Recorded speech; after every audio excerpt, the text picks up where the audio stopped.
암몬 군대가 이스라엘을 침입해 오니까 이스라엘은 대책이 없는 거죠. 그때 하나님께서 사울을 드러내신 것, 사울의 존재감을 드러내고 그때 사울이 33만 명의 군대를 모아가지고 암몬 군대를 완전히 탈퇴시켜요. 그리고 나서 사람들이 말하기를 누가 사울에 대해서 비난한 사람이 있습니까? 그 사울에 대해서 부정적인 말한 사람은 우리가 잡아서 다 처리하겠다. 그러니까 사무엘이 하는 얘기가 그렇게 하지 말라고. 그러니까 이 암몬 군대가 이스라엘을 침공해 온 것은 겉으로 볼 때는 이게 국가적인 위기요, 전쟁이요, 전략적인 문제였지만 사실은 사울을 왕으로 드러내기 위한, 사울을 왕으로 증명하기 위한 하나님의 이벤트였다. 사울의 왕됨을 공개적으로 사람들에게 증명하기 위한 하나님의 방법이었다. 그러니까 우리가 이 사건을 바라보는, 사물을 바라보는 안목이 바뀌어야 돼. 우리가 아무리 성경을 읽어도 우리의 안목이 바뀌지 않으면 그 신앙적으로 살지를 못해요. 그러니까 국가적으로 보면 국가적인 위기요, 또 사울 개인적으로 보면 이게 왕으로서의 큰 부담이지만 사실은 그 암몬 군대의 침입이라고 하는 것은 하나님이 사울의 존재감을 드러내기 위한, 사울의 왕됨을 증명하기 위한 하나님의 이벤트였다 하는 거예요. 그러니까 오늘 우리가 만나고 있는 일들이 위기라고 생각하면 우리는 끝없이 한없이 불행해요. 그리고 절망하고 좌절합니다. 그러나 그 위기를 우리가 믿음의 관점에서, 하나님의 관점에서, 신앙적인 관점에서 하나님이 나의 신앙을 증명하기 위한 하나님의 이벤트라고 믿는다면 우리는 하나님을 신뢰하고 끝까지 인내할 것입니다. 많은 크리스찬들이 어려운 일을 만나면 우왕좌왕합니다. 많은 크리스찬들이 어떤 어려움을 만나면 내가 무슨 죄가 있어서 이런 생각부터 먼저 하는 거예요. 물론 죄가 있어서 그럴 수도 있습니다. 그러나 모든 문제는 무슨 죄가 있어서라고 우리가 생각한다면 그건 성경적인 사상이 아닙니다. 물론 죄가 있어서 그럴 수도 있습니다. 때로 하나님께서 우리를 징계하는 그런 수단으로 쓸 수도 있으나 모든 것이 다 죄 때문에 그런 건 아니에요. 하나님께서 우리의 영적 상태, 우리의 믿음을, 이 믿음이 진짜인가 아닌가를 하나님 증명해 보이시기 위해서, 우리 스스로 증명받기 위해서 하나님이 그런 일을 이벤트로 우리에게 보이십니다. 아멘. 그러니까 하나님을 신뢰해야 돼요.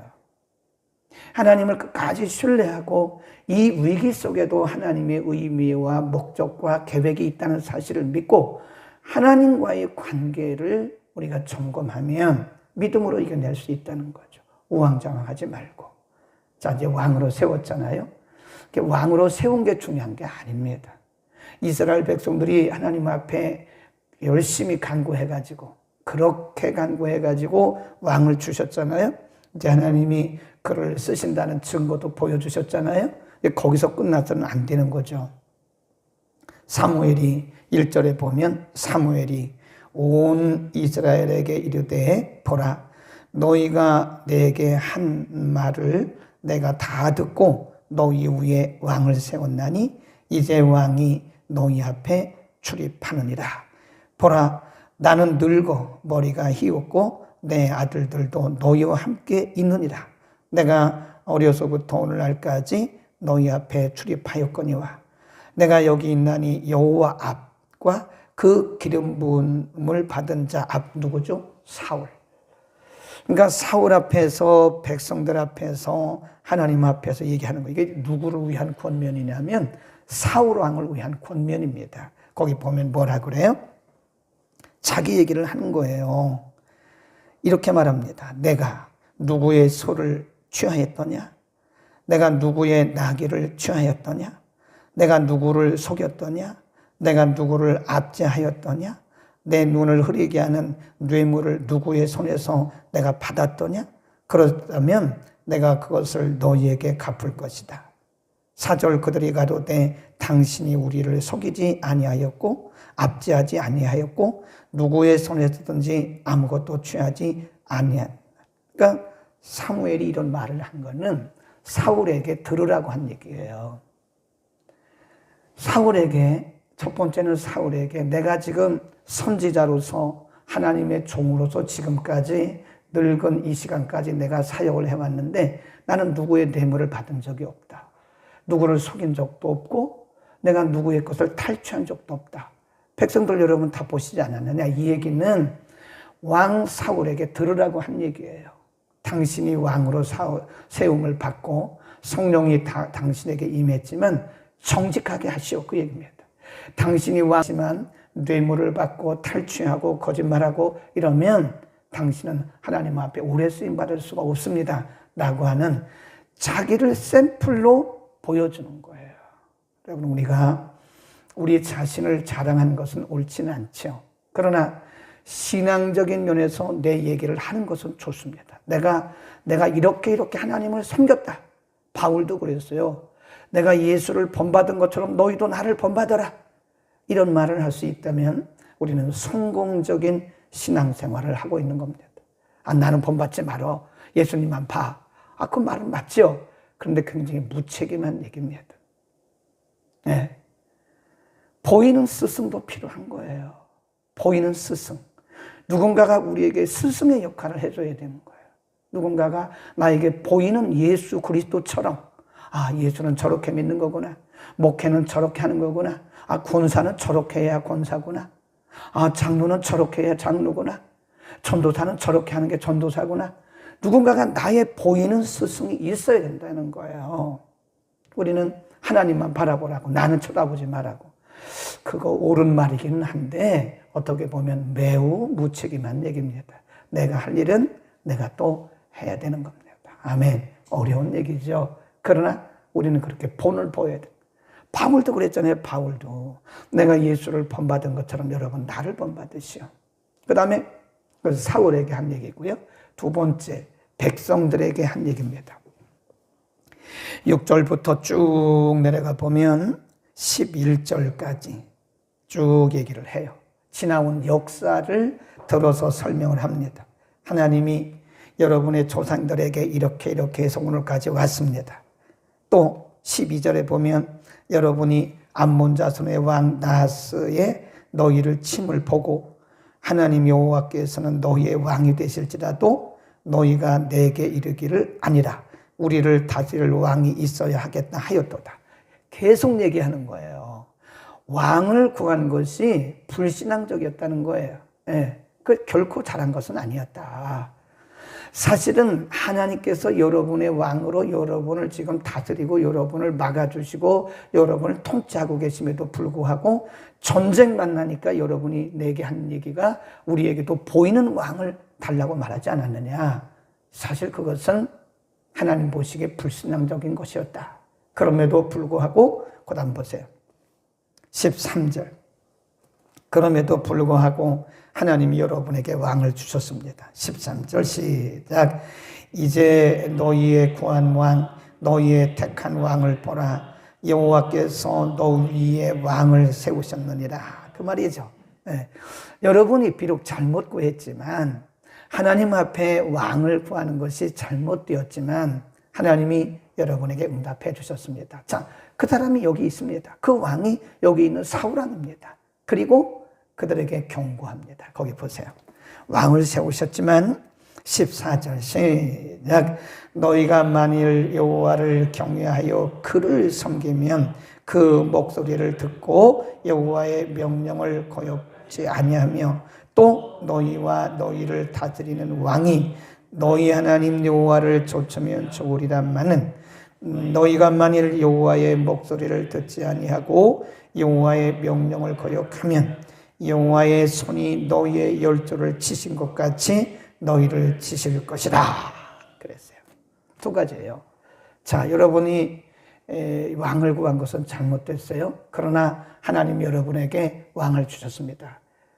하나는 왕을 주셨지만 여러분이 왕을 받은 이후에, 다르게 말하면 응답받은 이후에 하나님을 떠나면 하나님 여러분을 반드시 치십니다. 또 한 가지는 여러분이 구한 왕, 그 사울 왕의 명령을 거스리고 사울 왕에게 불순종하면 하나님이 여러분을 치실 겁니다. 이 왕은 여러분이 구해서 주신 왕입니다. 그런데도 불구하고 여러분이 사울 왕에게 순종하지 않고 복종하지 않고 따르지 않으면 하나님이 여러분을 치실 것입니다. 그거예요. 그러니까 여기서 한마디로 정리를 하면 응답받은 후에 변하지 말라 이거예요. 한마디로 말하면 인간은 응답받은 후와 응답받기 전의 모습이 달라요. 이게 다르면 안 돼요. 하나님 앞에 기도할 때는 그렇게 전적으로 기도하고 간절히 기도하고 아주 한나처럼 기도해요. 심지어는 소원까지 하면서 기도해요. 그래서는 안 되거든요. 다급하니까 소원까지 하면서 기도합니다. 그런데 막상 하나님께서 응답해 주시잖아요. 그러면 마음들이 방심해요. 풀어져요. 라면 풀어지듯이 마음이 쭉 풀어져요. 언제 그랬냐는 듯이 그렇게 열정적으로 기도하고 그렇게 간절히 기도했던 사람들이 일단 응답받고 나면 흐지부지 되는 거예요. 그러면 하나님 말씀하시기를 응답받은 후에라도 내가 너희를 칠 거다. 그 얘기예요. 잘 들으셔야 돼요. 한나는 어땠죠? 우리 1장에서 공부했잖아요. 한나가 하나님 저에게 아들을 주시면 제가 이 아들에게 삭도를 대지 않고 하나님에게 온전히 드리겠습니다. 1장 마지막 부분에 가면 한나가 이 아이가 젖되기까지 기다렸다가 젖을 뗀 다음에는 그대로 갖다 하나님 앞에 드렸어요. 엘리 제사장에 갖다 드리잖아요. 누가복음 17장에 보면 10명의 나병 환자가 예수님의 지나간다는 소식을 들었어요. 가까이 갈 수가 없으니까 나병 환자들은 늘 격리되어 있잖아요. 가까이 갈 수가 없어요. 그러니까 멀리서 소리를 지른 거예요. 다윗의 자손 예수여 우리를 불쌍히 여겨 주옵소서. 그러니까 예수님이 그들의 그 간절한 기도를 들으시고 간절한 간구를 들으시고 제사장에게로 가서 너희 몸을 보여라. 근데 가다가 다 고침받았어요. 가다가. 제사장에게까지 가야 되는데 가서 몸을 보여야 되는데 예수님 말씀하신 대로 가다가 중간에 다 고침받았어요. 그런데 고침받은 게 문제가 아니라니까요.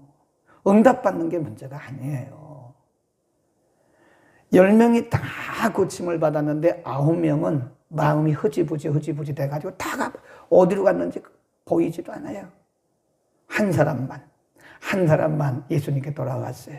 그리고 하나님께 감사했어요. 예수님 물으셨어요. 10명이 다 고침을 받지 않았느냐? 그 9은 어디 갔느냐? 오직 한 사람만 왔느냐? 그리고 예수님께서 말씀하기를 내게 구원이 임했다 그랬어요. 그러니까 육신만 고침받고 마음이 변해가지고 간 사람들은 그냥 아마 그 나병이 고침을 받았기는 했지만 아마 재발됐을지도 몰라요. 여러분, 우리가 응답받은 후에 우리의 중심이 흔들리면 재발돼요.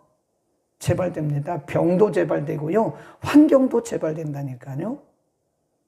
생각 잘해야 됩니다. 우리 마음이 변하면 안 돼요. 인간의 마음이 참 요사스럽잖아요.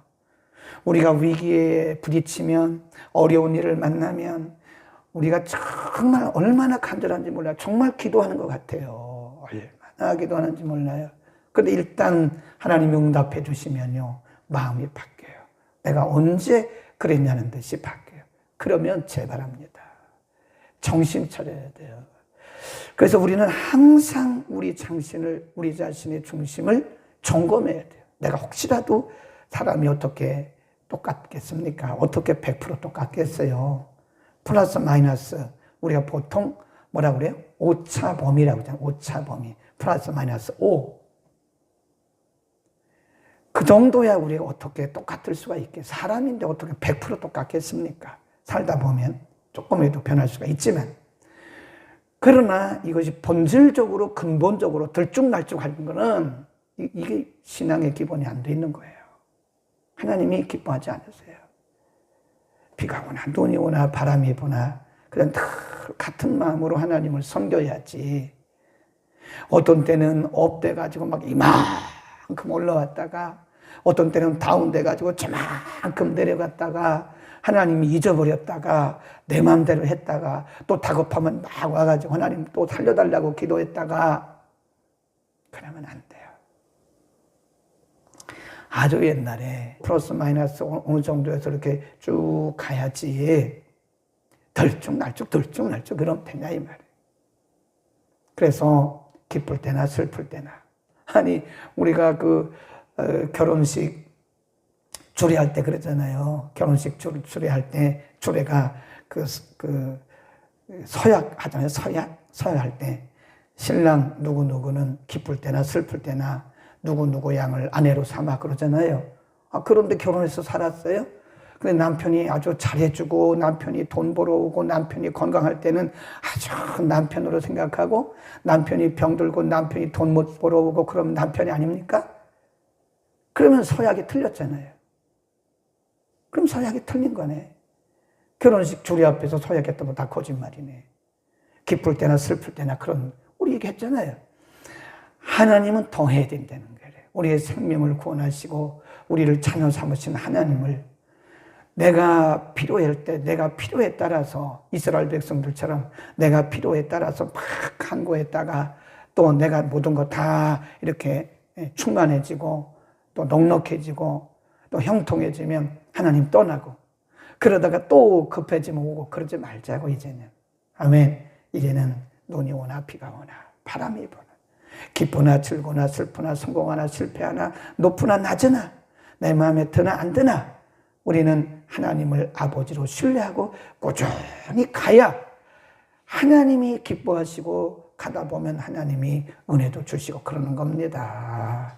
기도하겠습니다.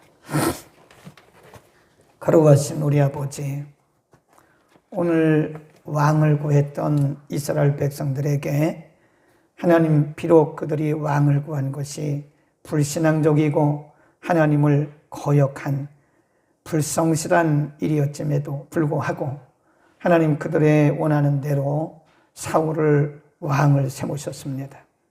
그러나 거기서 끝나는 것이 아니라 사무엘 선지자를 통해서 그들을 권면하고 경고하신 말씀을 오늘 우리의 마음속에 우리의 가슴 깊이 세우기를 원합니다.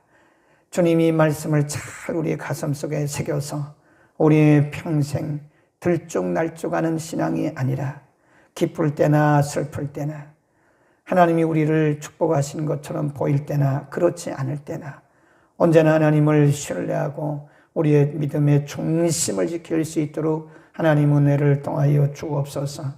10명의 나병 환자가 고침받기를 원할 때는 그렇게도 간절하더니 일단 고침받은 이후에는 9명은 흔적도 없이 사라졌던 것처럼 우리가 그렇게 살지 않도록 예수님을 찾아가 끝까지 하나님을 찬양하고 감사했던 한 명의 문둥병자처럼 우리의 중심이 변함없이 끝까지 특별히 응답받은 후에 더욱더 잘할 수 있는 우리 모두가 되게 하여 주옵소서. 예수 그리스도의 이름으로 기도드립니다. 아멘. 교회